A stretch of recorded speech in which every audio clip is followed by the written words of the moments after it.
Baik, Assalamualaikum warahmatullahi wabarakatuh. Pada pertemuan hari ini, kita akan membahas mengenai analisis strategik dan manajemen biaya strategik. Baik, langsung saja bahwa manajemen strategik, ya ini kita mulai dari peran akuntansi manajemen. Nah, peran akuntansi manajemen terdahulu itu lebih eh, sederhana, lebih sempit, yaitu dalam menentukan harga pokok produk dan pelaporan keuangan. Nah, pada manajemen kontemporer atau yang berlaku, yang terjadi saat ini, peran mereka lebih luas, yaitu mendukung pengelolaan perusahaan untuk mencapai tujuan strategik atau manajemen strategik. Nah, dalam hal ini, kenapa dilakukan? Karena perusahaan ingin mencapai keberhasilan dengan cara menemukan strategi jangka panjang mereka. Nah, contohnya apa? Strategi jangka panjang yang bisa diterapkan, yaitu serangkaian kebijakan, prosedur, pendekatan-pendekatan yang mengarahkan pada keberhasilan bisnis dalam jangka panjang. Seperti kita ketahui bahwa eh, perubahan itu selalu ada di setiap eh, masa ke masa. Ya, seperti kita ketahui bahwa saat ini kita memasuki era revolusi industri 4.0. Tidak menutup kemungkinan ke depannya akan ada pembaruan-pembaruan lagi ya, revolusi industri apa namanya selanjutnya yang mungkin harus diantisipasi oleh manajemen. Bagaimana mereka bisa bertahan ya dalam jangka panjang. Nah, untuk penjelasannya ada di sini bahwa lingkungan bisnis sebelumnya, nah di sini dijabarkan ya, mereka hanya berfokus pada pelaporan keuangan, analisis biaya, menekankan standarisasi, kemudian menetapkan biaya standar ya, dan seterusnya. Di mana hal ini peran akuntan itu bersifat teknis ya. Mereka hanya sebagai ahli keuangan, pencatat ya, bukan sebagai pengambil kebijakan. Nah, dalam lingkungan bisnis kontemporer, ini tantangannya sekarang bahwa seorang akuntan itu tidak hanya diperlakukan sebagai tenaga ahli yang sifatnya teknis. Jadi mereka juga dituntut untuk mampu ya mengembangkan keilmuannya tersebut untuk diimplementasikan dalam strategi bisnis. Jadi akuntan diperlakukan sebagai partner bisnis. Nah, ini tantangan juga bagi teman-teman. Nah, langkah-langkah perumusan strategi yang pertama adalah menentukan visi dan misi. Nah, siapa yang menentukan? Mereka adalah top management, jadi manajemen puncak. Yaitu mereka menentukan sasaran kinerja yang spesifik, melakukan tindakan spesifik untuk mencapai tujuan. Harapannya adalah mereka mampu bersikap adaptif terhadap perubahan bisnis. Seperti yang saya sampaikan tadi ya, di era ini di mana misalnya ya teknologi informasi itu merupakan suatu apa ya keharusan. Kalau zaman dulu itu dianggap sebagai pendukung ya atau support system. Sekarang dianggap sebagai apa ya sistem utama yang wajib dimiliki perusahaan, dikuasai perusahaan dan dijadikan sebagai aset ya. Jadi bagaimana perusahaan ini harus mampu adaptif terhadap perubahan-perubahan di lingkungan bisnis. Nah, ini saya berikan contoh misi ya dari beberapa perusahaan. Nah, misi ini adalah turunan dari visi. Ya, jadi pernyataan visi biasanya itu sangat simpel, hanya dinyatakan kalau perusahaan asing ya itu biasa menyatakan dalam satu kalimat. Kalau perusahaan di Indonesia mereka nyatakan dalam satu paragraf. Dan visi tersebut akan dijabarkan dalam bentuk misi.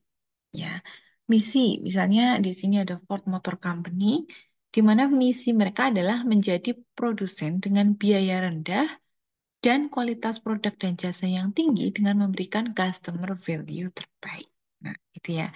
Oke, jadi mereka sudah, nah tetapkan di sini ya, mereka fokusnya ke low cost, biayanya rendah, tapi kualitas dan jasanya terbaik. Gitu ya. Tujuannya apa? Mereka ingin memberikan customer value yang terbaik dengan biaya yang rendah. Itu yang bisa kita tangkap. Kemudian GE atau General Electric, mereka misinya adalah menjadi perusahaan yang paling kompetitif dengan menjadi nomor satu dalam meraih pangsa pasar ya di setiap bisnis yang ada ya mereka perusahaan yang bergerak di bidang electricity. Kemudian IBM. Nah, teman-teman mungkin nggak asing dengan ini ya. Yaitu menjadi perusahaan teknologi informasi yang paling sukses di dunia. Jadi mereka sudah ibaratnya mengglobal. Misi saya adalah perusahaan saya terkenal tidak hanya di negara saya sendiri, bukan dalam lingkup region saja, tapi dalam lingkup global, yaitu seluruh dunia. Kemudian Sarali, nah mungkin teman-teman ada yang asing dengan ini. Jadi Sarali ini mirip seperti kalau teman-teman dengar sekarang ada apa namanya dulu Shopee Martin ya, Shopee Paris. Nah itu dia sama.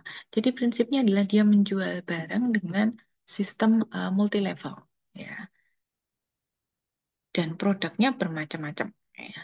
Mereka misinya menjadi perusahaan makanan terkenal dan consumer goods dengan posisi pangsa pasar utama untuk pasar kunci di dunia. Sama ya, mereka tujuannya perusahaan itu dikenal secara global ya dalam fokus perusahaan makanan ya, consumer goods, kosmetik dan lain-lain.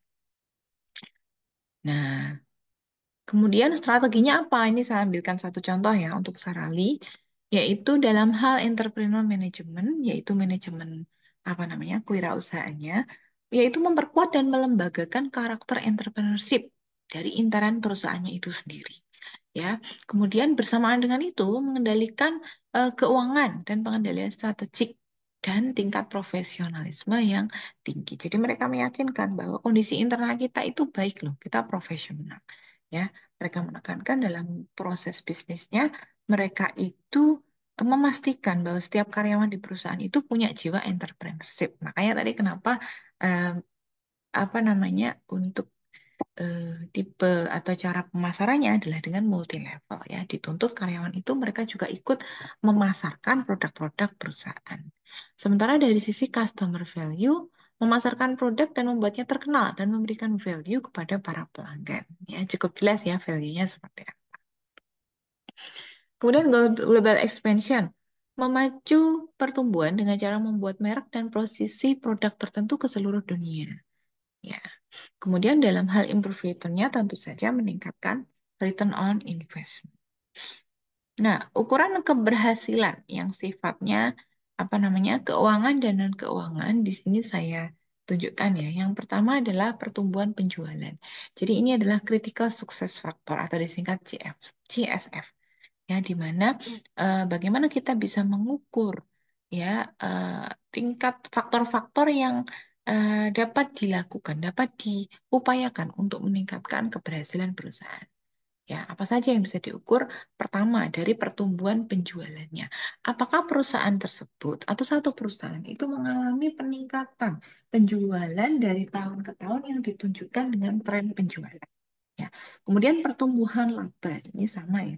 Yang dimaksud adalah laba bersih setelah pajak. Kemudian pertumbuhan dividen. Apakah perusahaan itu mampu memberikan dividen? Ada growth-nya di dalam dividen itu kepada para pemegang saham. Ya. Atau jangan-jangan dividen hanya diberikan di awal. Ya, setelah itu sama sekali nggak bagi dividen. Atau dividennya diberikan, tapi dalam apa namanya periode yang tidak berkesinambungan, hanya di tahun ini atau semester ini bagi dividen, besok enggak. Jadi apa namanya itu akan menjadikan apa namanya menunjukkan. Jadi dividen itu menunjukkan keberhasilan perusahaan yang diukur dari perspektif investor. Tentunya semakin sering dividen dibagikan secara periodik ya, meskipun dalam jumlah kecil itu menunjukkan kinerja yang baik. Kemudian tingkat obligasi dan piutang. Peningkatan harga saham. Nah, oke. Jadi ini adalah penilaian yang cukup signifikan di mana kita bisa melihat sukses tidaknya perusahaan itu dari sisi keuangan adalah dari harga sahamnya. Apakah harga saham perusahaan itu semakin meningkat? Ya, atau justru semakin menurun? Ya.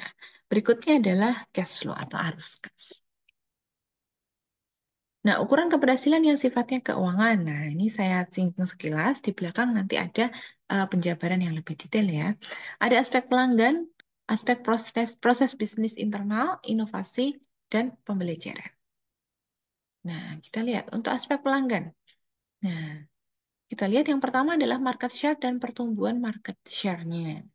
Kemudian pelayanan kepada pelanggan. Ya, pelayanan ini meliputi berbagai macam jasa atau layanan yang bisa kita berikan pada pelanggan, mulai dari produk itu dalam bentuk desain yang akan dibuat sampai dengan purna jualnya.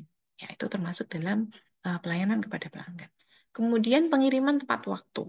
Ya, kemudian kepuasan pelanggan. Nah, untuk ini dapat diukur ya. Faktor kepuasan pelanggan itu dapat diukur dari menggunakan beberapa indikator dan dengan berbagai macam metode ya untuk mengukur kepuasan pelanggan. Kemudian pengakuan terhadap merek. Nah, apakah merek perusahaan kita itu melekat dalam benak customer? Itu yang penting. Misalnya, ketika saya sebut salah satu apa ya? Kebutuhan dasar kita. Misalnya adalah air, air minum. Nah, brand apa yang tertanam dalam benak teman-teman? Oh, ada yang sebut brand A, brand B. Nah, berarti brand itu memang sudah melekat dalam diri customer atau calon customer. Kemudian ketika saya sebut misalnya, saya pengen beli alat elektronik, apa misalnya? HP, handphone. Nah, HP merek apa yang pertama kali terbersit dalam pikiran teman-teman? Oh, merek A, merek B. Oke. Jadi itu ya, itu pengakuan terhadap merek. Nah, kemudian posisi pada pasar yang menguntungkan. Kemudian dari sisi proses bisnis internal, yaitu CSF-nya itu bisa diukur dari kualitas produk yang tinggi. Ya, jadi tidak hanya apa ya tadi ya dari sisi sebelumnya, yaitu aspek pelanggan pun secara tidak sadar mereka akan tadi ya menyebutkan merek-merek tersebut karena dinilai kualitas produk tersebut yang paling tinggi. Ya, mereka beranggapan bahwa brand tersebut atau produk yang dikeluarkan oleh perusahaan tersebut itu memiliki kualitas yang terbaik, ya, versi pelanggan, gitu ya. Kualitas produk yang tinggi. Nah, ini pun juga bisa diukur secara objektif ya. Jadi, perusahaan itu nanti dalam strategi marketingnya mereka bisa membandingkan atau melakukan benchmark ya dengan produk yang lain. Bagaimana mereka menunjukkan bahwa kualitas produk mereka itu yang terbaik, gitu ya. Jadi benchmarknya dengan produk yang sejenis. Kemudian inovasi dalam hal manufaktur. Ya, jadi apa namanya perusahaan dalam yang bergerak dalam bidang manufaktur yang mereka mengolah produk mengolah bahan baku menjadi produk jadi mereka terus melakukan inovasi dalam proses pemanufakturan. Dalam hal apa? Kenapa harus dilakukan inovasi? Yaitu untuk mencapai adanya efisiensi dan efektivitas produksi.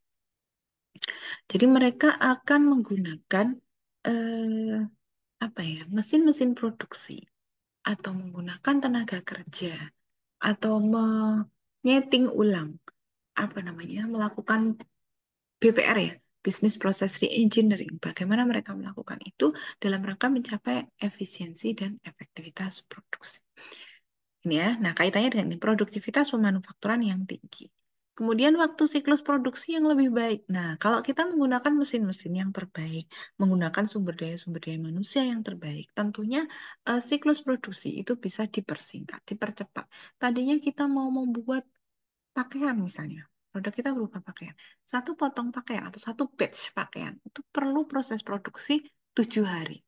Sementara pesanan kita banyak dan mintanya cepat-cepat. Ya. Nah, 7 hari tersebut apakah bisa dipersingkat? Bisa. Jika kita melakukan inovasi dalam hal manufaktur. Tadi ya, dengan misalnya, oh saya pengen menambah mesin-mesin produksi. Mesin yang lama ini yang sudah rusak-rusak ini ya. Ini bisa kita apa namanya? Alih fungsikan atau dihentikan penggunaannya atau dijual kembali. Kira-kira seperti itu. Untuk mencapai waktu siklus produksi yang lebih baik. Harapannya yang 7 hari tadi bisa dipercepat menjadi 3 hari atau 2 hari. Nah, hasil dan penurunan pemborosan. Nah, mungkin dalam hal ini, perusahaan yang bergerak di bidang pakaian jadi atau konveksi, mereka pasti punya sisa bahan kain yang sudah terpotong, tapi tidak bisa dijadikan pakaian jadi.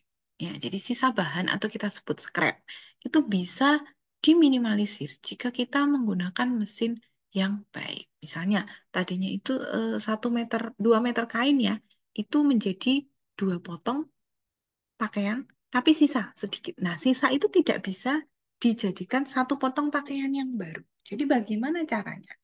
Itu nanti bisa diantisipasi. Misalnya scrap atau sisa bahan kita jadikan dia produk sampingan. Di akuntansi biaya mungkin sudah dijelaskan ya, produk sampingan perusahaan itu seperti apa ya. Jadi yang tidak tidak cukup untuk dijadikan satu potong pakaian mungkin bisa dijadikan bahan yang lain. Misalnya dijadikan apa gitu ya, yang bahan dasarnya atau bahan bakunya sama dari sisa bahan. Kemudian mengidentifikasi strategi kompetitif untuk perusahaan dapat dilakukan melalui tiga tahap. Yang pertama, yaitu analisis strategik melalui SWOT. Ya, mungkin teman-teman ingat, SWOT itu singkatan dari Strength, Weakness, Opportunity, dan Threat, di mana kita mengukur kekuatan, kelemahan dari sisi internal dan eksternal perusahaan. Yang kedua, mengembangkan ukuran yang relevan dan dapat diandalkan untuk critical success factor. Yang ketiga, mengembangkan sistem informasi biaya strategik. Nah, SWOT-nya seperti apa? Ini teman-teman bisa baca di sini ya. Oke. Saya tidak akan bahas lebih lanjut tentang SWOT. Harap dipelajari, besok ujian akan tetap saya tanyakan. Ini ya. Nah, saya langsung di sini bahwa critical success factor ini bisa diukur dengan menggunakan beberapa aspek. Yang pertama dari sisi keuangan ini ya. Tadi saya bilang penjabarannya dari sini. Bisa dilihat dari sisi profitabilitasnya, likuiditasnya. Kalau ini bisa dengan menggunakan rasio. Ya, teman-teman mungkin nggak asing ya. Ada di materi analisis laporan keuangan. Kemudian dari sisi penjualannya, dari tren penjualan, persentase penjualan produk baru, kalau perusahaan meluncurkan produk baru, akurasi peramalan penjualan, kemudian market value dari harga saham. Kemudian untuk faktor pelanggan, nah, tadi juga sudah disinggung di depan ya, bahwa apa saja di situ faktor proses bisnis internal juga sudah disebutkan ya di situ. Kemudian yang terakhir yang belum adalah pembelajaran dan inovasi ya. Dalam hal ini misalnya poin pertama ada inovasi produk, jumlah perubahan desain, jumlah hak paten atau hak cipta baru, keahlian staf riset dan pengembangan ya. Jadi bagaimana perusahaan itu tidak hanya berhenti stuck menjual satu produk, tapi dia juga harus berusaha melakukan inovasi. Oke, mungkin tidak harus produk baru, Bu. Bisa nggak dengan desain kemasan yang baru? Bisa ya. Jadi kalau kok produk kita kemasannya dari dulu gini-gini ya, jadul banget misalnya, tidak sesuai dengan perkembangan teknologi. Misalnya untuk minuman ya, kok zaman dulu dari dulu bentuknya itu kaleng yang di apa namanya, segel gitu, bukanya tuh susah banget ya, harus pakai alat. Bisa nggak itu saya setting tidak merusak kualitas produk, jadi tutupnya tetap rapat, tapi apa namanya, menggunakan bahan yang dibukanya itu mudah, jadi mempermudah konsumen dalam eh, apa ya, mengkonsumsi produk kita. Nah, itu ya jumlah perubahan desainnya seperti apa. Itu adalah aspek pembelajaran dan inovasi. Kemudian ketepatan waktu untuk produk baru. Nah, ini kalau kita meluncurkan produk baru ya. Kemudian pengalaman keahlian, kalau ini dari sisi SDM ya. Kemudian moral dari pekerja, kemudian kompetensi. Nah, ini ya.